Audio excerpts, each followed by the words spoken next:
Hello दोस्तों, story line voice channel में आपका स्वागत है। आज की हमारी कहानी है हमें बस आपका आशीर्वाद चाहिए, जो कि अर्चना खंडेवाल जी द्वारा लिखित कहानी है। रंजन बेटा, तेरे बाबूजी का चश्मा टूट गया है, आज नया बनवा कर ले आना। इन्हें अखबार पढ़ने में बहुत दिक्कत होती है, निर्मला जी ने अपने बेटे से कहा। ठीक है मम्मी, दे दो, समय मिला तो बनवा लूँगा। और वो चश्मे का फ्रेम लेकर चला गया। निर्मला जी अपने पति और बेटे बहू के साथ एक फ्लैट में रहती हैं, जो उन्हीं के नाम पर है। गांव की सारी जमीन जायदाद बेचकर दोनों ने यहाँ फ्लैट ले लिया है, ताकि बुढ़ापे में अपने बच्चों के साथ रह सकें। उससे पहले रंजन अपनी पत्नी सीमा और 2 बच्चों के साथ एक किराए के घर में रहता था। निर्मला जी को बच्चों के साथ रहना था और रंजन को अपने घर में रहना था, तो दोनों ने एक साथ एक छत के नीचे रहने का फैसला लिया। पर इस बात से रंजन की पत्नी सीमा खुश नहीं थी। उसे लगता था कि मम्मी जी को फ्लैट रंजन के नाम से ही लेना चाहिए था, क्योंकि रंजन ही एकमात्र घर में कमाऊ इंसान है।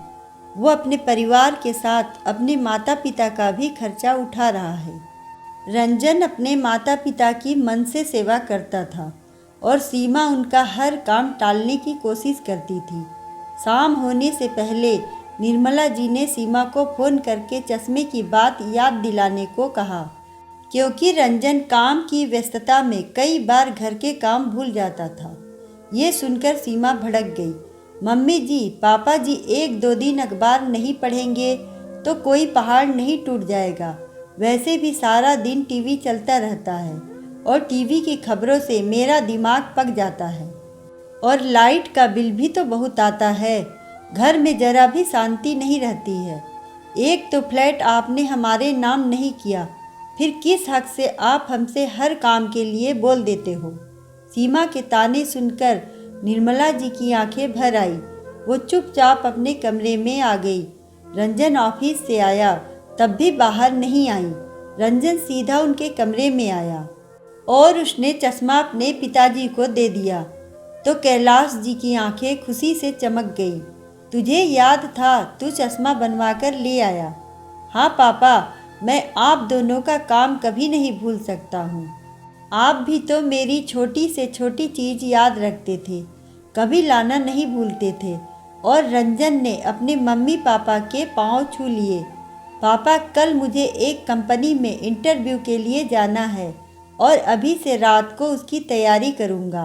मुझे आप दोनों का आशीर्वाद चाहिए, उसके बिना मुझे सफलता नहीं मिलेगी। बेटा, माता पिता का आशीर्वाद तो सदैव अपने बच्चों के साथ होता है। उनका तो रोम रोम अपने बच्चे को आशीर्वाद देता है। कभी कोई माता पिता अपने बच्चे का बुरा नहीं चाहते हैं, बस बच्चे ही उन्हें बोझ समझने लगते हैं। पापा, आप ये कैसी बातें कर रहे हो? मैंने कभी आपको बोझ नहीं समझा, बल्कि आपके आशीर्वाद से ही हम फल फूल रहे हैं। रंजन अपने कमरे में आता है और सीमा का मुंह फुला हुआ देखकर कुछ समझ नहीं पाता है। वो आश्चर्य से पूछता है कि क्या हुआ, इस तरह मुंह क्यों बना हुआ है?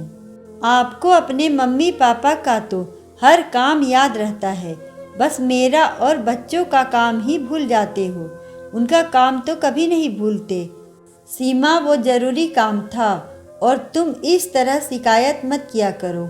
मैं तो सबके ही काम करने की कोशिश करता हूँ। अब मुझे कल के इंटरव्यू की तैयारी करनी है।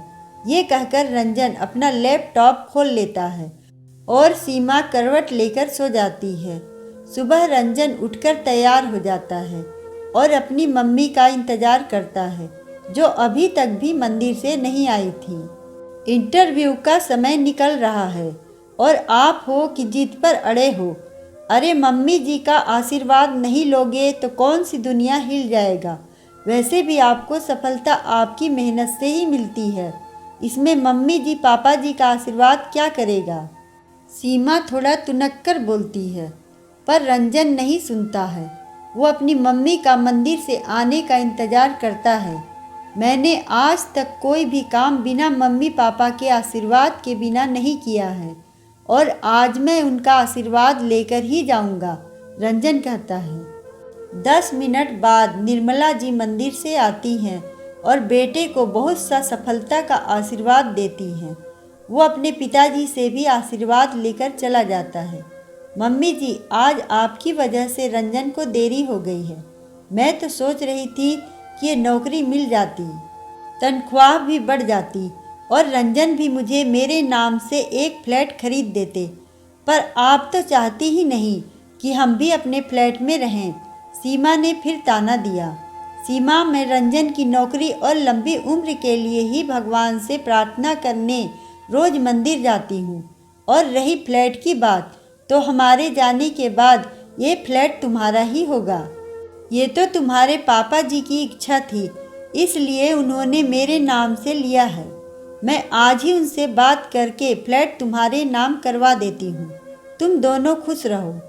हमारा तो यही आशीर्वाद है। निर्मला जी ने उसे दिलासा दी। शाम को रंजन थका हारा घर लौटता है और थोड़ी सी परेशानी उसके चेहरे पर छलकती है। सीमा फिर से गुस्सा करती है। कहीं आशीर्वाद लेने के चक्कर में इंटरव्यू की जगह समय पर नहीं पहुंच पाए। लगता है आपने इंटरव्यू दिया ही नहीं। इतना अच्छा मौका छोड़ दिया और झुंझलाने लगी। हाँ सीमा, मेरा इंटरव्यू नहीं हो पाया, पर आज मैं मम्मी पापा के आशीर्वाद के कारण जीवन की जंग जीत गया हूँ। मैं घर से निकला तो 10 मिनट देर हो गई थी। मैं रोज़ जिस बस से जाता हूँ वो छूट गई थी। मैंने रास्ते के लिए ऑटो पकड़ा और थोड़ी ही दूर गया था, आगे जाम था। वहाँ जाकर देखा तो जिस बस से मैं रोज़ जाता हूँ उसकी बड़े से ट्रक से टक्कर हो गई थी। उसमें कई लोगों की सांसें थम गई और कई यात्री दर्द के मारे तड़प रहे थे। उनकी लोग मदद कर रहे थे तो मैं भी ऑटो से उतरकर उनकी मदद करने में लग गया। आज मैं मम्मी के आशीर्वाद के बिना निकल जाता तो मैं भी उनमें से एक होता और सड़क पर पड़ा तड़प रहा होता।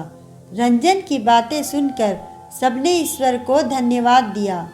तभी सीमा बोली, जब आप बच गए थे तो इंटरव्यू के लिए निकल जाते, इतना अच्छा मौका गंवा दिया। ये कैसी बातें कर रही हो सीमा? आज मैं भी उनमें से होता तो मैं भी उम्मीद रखता कि कोई तो मुझे बचाने आएगा। लोग मुझे देखकर यूं ही निकल जाते तो मुझे और भी तकलीफ होती। मैंने भी पीड़ितों को अस्पताल पहुंचाने में मदद की। जब मैं अस्पताल में भागा दौड़ी कर रहा था, उनमें से कई बुजुर्ग आए और उन्होंने मुझे धन्यवाद दिया और बहुत सारा आशीर्वाद भी। उन्होंने कहा कि मैंने उनके घर का चिराग बचा लिया, उनके बुढ़ापे का सहारा बचा लिया। वो जीवन भर मुझे आशीर्वाद देंगे। ये आशीर्वाद बड़ा अनमोल होता है। जिसे मिलता है वो धन्य हो जाता है। नौकरी तो और भी कभी मिल जाएगी, पर आशीर्वाद जीवन भर साथ रहेगा। मैं भी उस बस में दुर्घटनाग्रस्त होता और कोई मुझे नहीं बचाता तो तुम्हें कैसा लगता? ये सुनकर सीमा की नज़रें शर्म से झुक गई। रंजन, तूने बहुत अच्छा काम किया है। हमें तुझ पर गर्व है। हमारा आशीर्वाद सदा तेरे साथ है, दोनों ने एक साथ अपने बेटे से कहा। थोड़ी देर बाद निर्मला जी फ्लैट के पेपर लेकर आती हैं और रंजन को कहती हैं, हमने फ्लैट तेरे नाम करने का निर्णय लिया है। रंजन आश्चर्यचकित हो जाता है। तभी सीमा निर्मला जी के पांव पड़ती है। मम्मी जी, मुझे माफ़ कर दीजिए। मुझे ये फ्लैट नहीं बल्कि आप दोनों का आशीर्वाद चाहिए। आज आपकी वजह से इनकी जान बची है। मैं ये क्यों भूल गई कि आपने तो इनको जन्म दिया है। आपके कारण इनके जीवन में कुछ गलत नहीं हो सकता है। आप मुझे माफ़ कर दीजिए। मैं अब तक के व्यवहार के लिए आपसे माफ़ी मांगती हूँ। मैं अब आपसे कभी बुरा व्यवहार नहीं करूँगी। आप बस अपना आशीर्वाद हम पर बनाए रखें। निर्मला जी और कैलाश जी दोनों अपने बहू बेटे को आशीर्वाद देते हैं और सीमा को माफ़ कर देते हैं। अगर आपको कहानी अच्छी लगे तो वीडियो को लाइक करें, चैनल को सब्सक्राइब करें और कमेंट में बताएं कि आपको कहानी कैसी लगी। धन्यवाद।